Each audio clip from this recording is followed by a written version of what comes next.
karagatan ng dalampasigan ng Binmali, Pangasinan ay may makikitang isang abandonado na animoy hugis kastilyo na tuwing gabi ay kinakatakutan ng mga taga rito.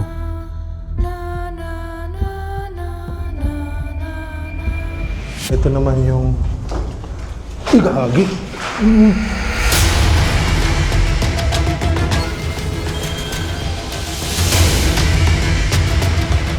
Isa ka bang kaluluwa?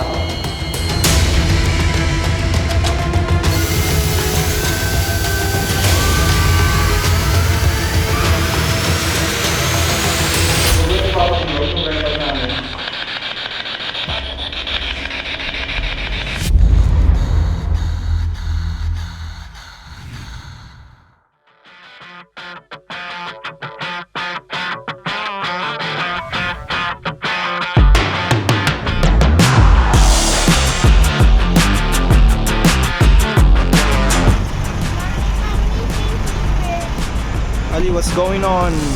Picture?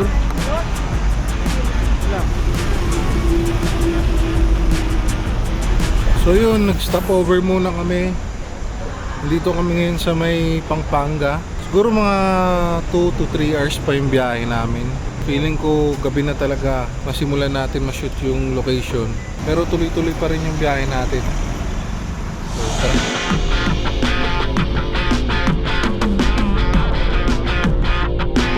Mula Maynila ay 4 hanggang 5 oras ang magiging biyahe namin papuntang Pangasinan. 3 araw kaming mananatili dito, kaya ang plano ay maihatid ko muna ang aking pamilya sa aming tutuluyan sa Lingayen. At paghatid namin ay hindi na kami nag-aksaya ng oras at dumiretso na kagad kami ni ACP sa aming pupuntahan.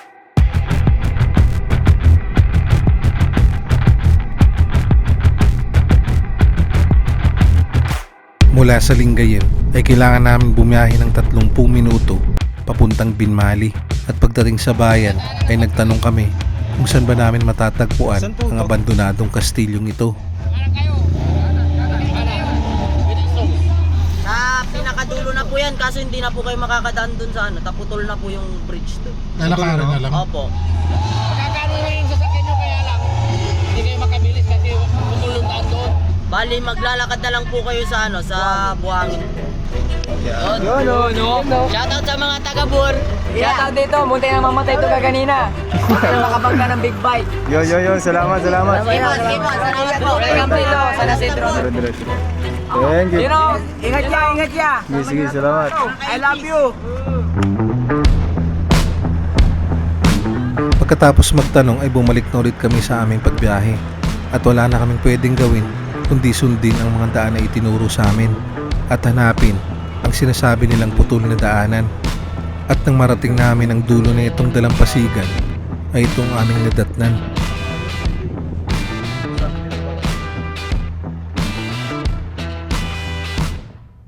So guys, putol yung daanan. Kaya nagpasya na lang kami ni Kuya Jay na lakarin. Tingnan niyo yung daanan.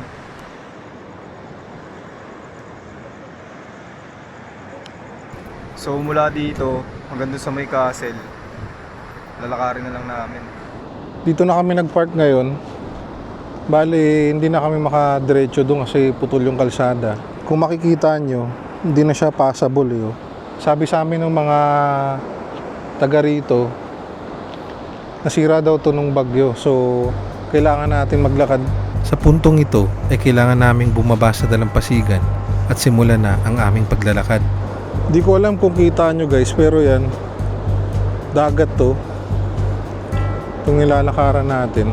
Bali dito kami naglakad ngayon sa buhangin ng dagat. Sobrang dilim ng nilalakaran namin at tanging hampas lang ng alon ang mga maririnig. Medyo nag-aalangan din kami sa aming nilalakaran, lalo na't hindi namin kabisado ang aming tinatahak. So kailangan muna natin hanapin yung pinaka-location guys. Kasi wala talaga kaming idea kung saan banda to. Basta nagtanong-tanong lang kami sa mga taga rito. Tapos ito yung lugar na tinuro sa amin. Mahigit 30 minuto rin namin itong nilakad. At maya-maya lang ay nakita na rin namin ang aming hinahanap. Positive guys. Nandito na yung castle. Sobrang layo lang talaga nung nilakad namin mula dun sa parking. Sa mga ibang video, nakita ko buo pa tong pader na to eh. Pero kung makikita nyo, giba na siya guys eh. Oh. So papahinga lang siguro kami saglit tapos explore na natin tong abandonadong castle. Ang gusaling ito ay matatagpuan sa dalampasigan ng Binmali, Pangasinan. At ayon sa aming napagtanungan, taon 2000 daw nang itinayo ang malakastilyong gusaling ito na pagmamayari ng isang general.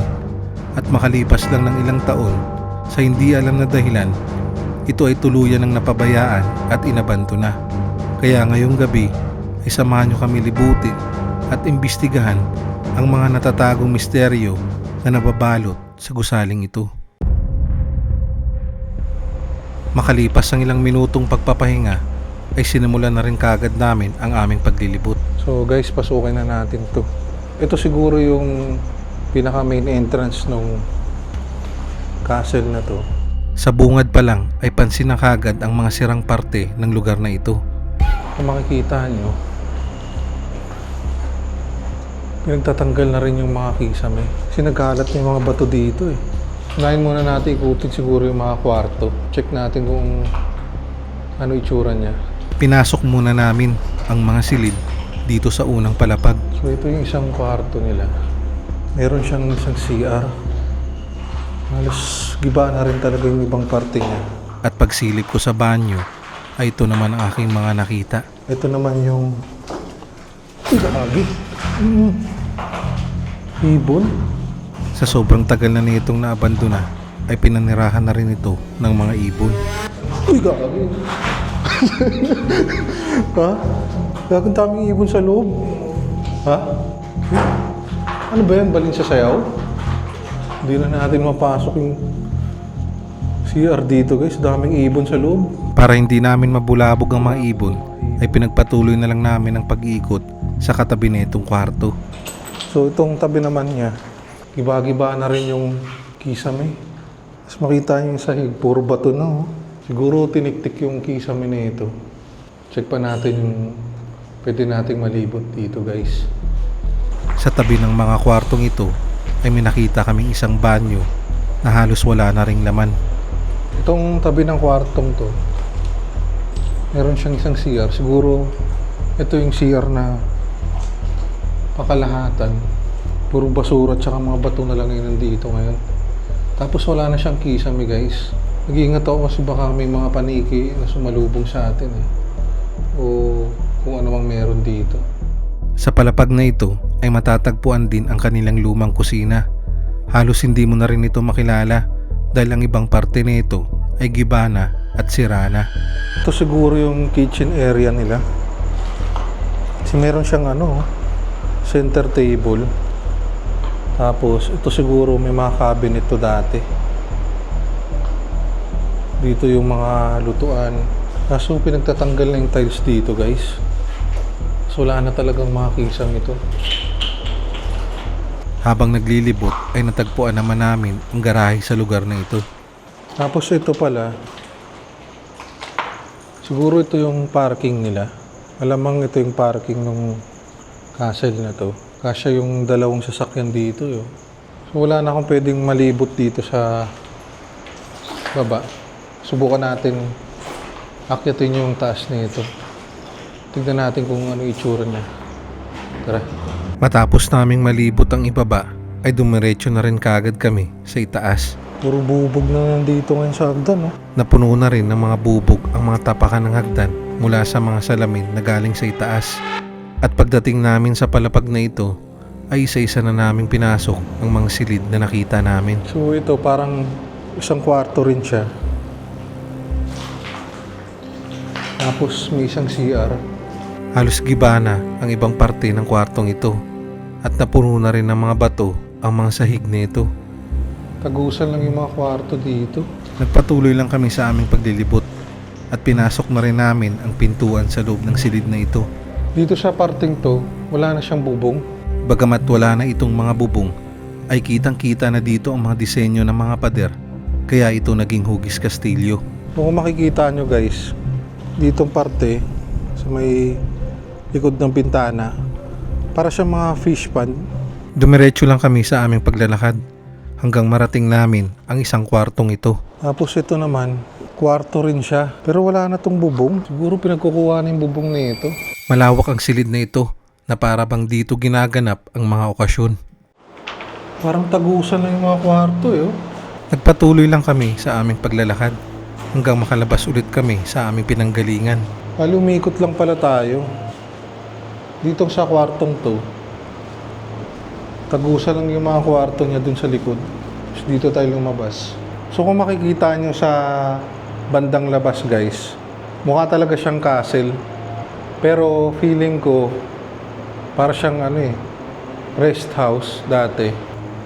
So i-check naman natin yung pinaka third floor na ito guys. Tignan natin kung ano yung itsura niya. Siguro ito yung mismong rooftop na itong castle na rest house na to. Tara. Matapos naming malibot ang palapag na ito, ay inakyat na rin namin ang ikatlong palapag kung saan matatagpuan ang rooftop. Medyo mahangin lang talaga ngayon guys. Sana hindi na-interrupt yung audio natin.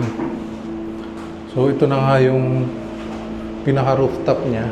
So dito wala talaga siyang kwarto guys, para siyang rooftop talaga. Tapos makikita nyo yung mga pader niya, parang yung turis-turis na ginagamit sa castle. Tapos nagsiangatan na rin yung mga saig dito guys. Halatang napabayaan na lang tong rest house na to. Sayang naman no.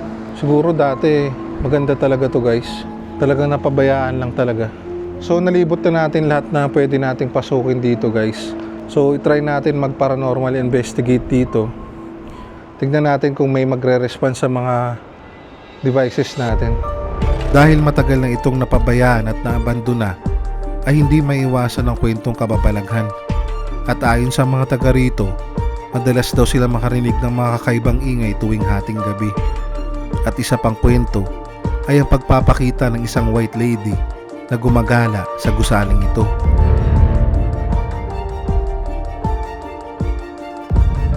At para malaman ang buong katotohanan, ay nagsagawa kami ng aming sariling paranormal investigation sa isa sa mga silid na ito. So naglatag kami ng mga equipment dito guys na may mga sensor.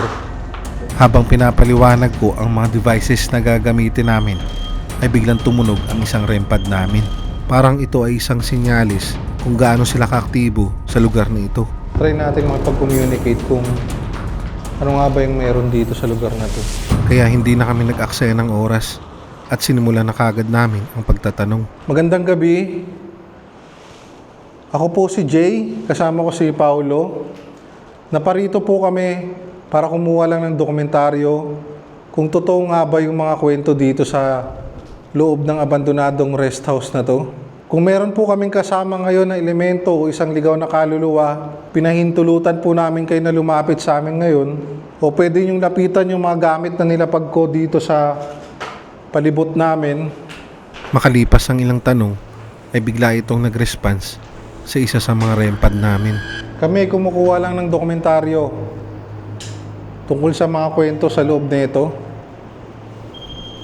Shit. Tumunog ang isa sa mga REM pad na nakatayo sa may pinto, na ibig sabihin na may lumalapit sa kinakatayuan na ito. So tumunog yung REM pad natin dun guys. Yan o.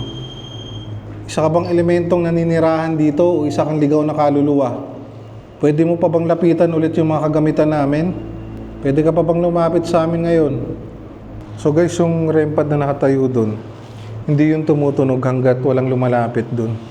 So yung antena niya ay yung nagsisilbing sensor niya na may lumalapit dun sa device.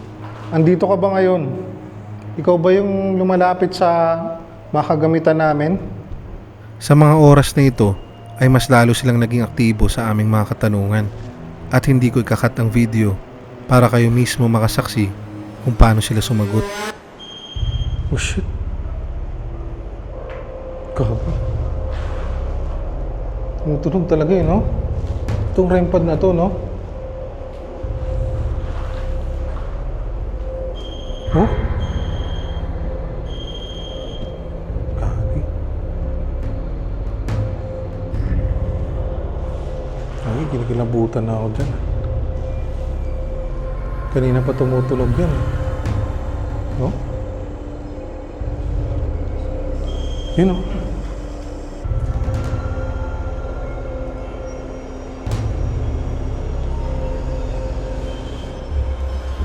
Oh? Sa puntong ito ay nilinaw ko kung isa ba siyang elemento o isa siyang kaluluwa. At ito naman ang sagot niya. Ulitin ko. Isa ka bang kaluluwa? Ha?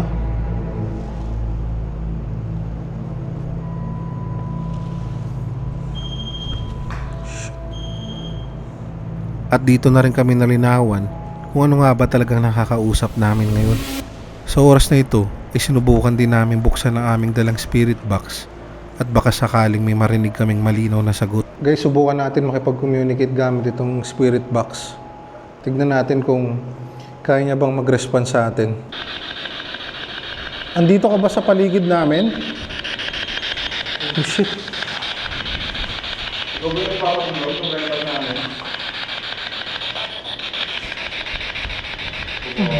Ay, babae yun. Boses babae yun. Oh? Ikaw lang mag-isa dito, marami kayo.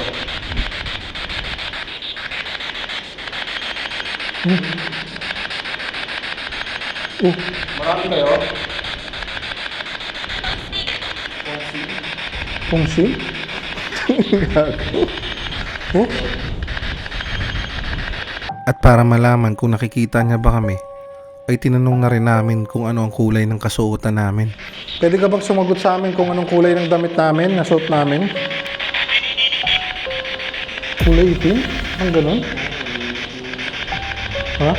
Kulay itim? Ilan kayo dito ngayon? Oo, lahat kayo. Ilan kayo dito? Oh? Marami? Lahat ba kayo ikaw ng kaluluwa? Parang nakakamalit mata rin kasi ang daming pintuan dito, guys. Kung makikita niyo yung pwesto namin ngayon, puro tapat namin, puro pinto. So bawat pinto, nilagyan namin ng mga motion sensor at saka REM pad. Pwede ka pa bang lumapit sa amin?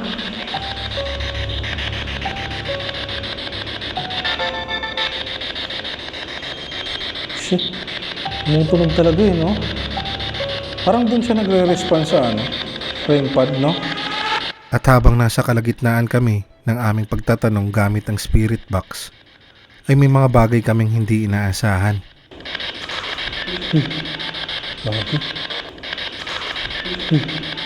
Bakit? Bakit?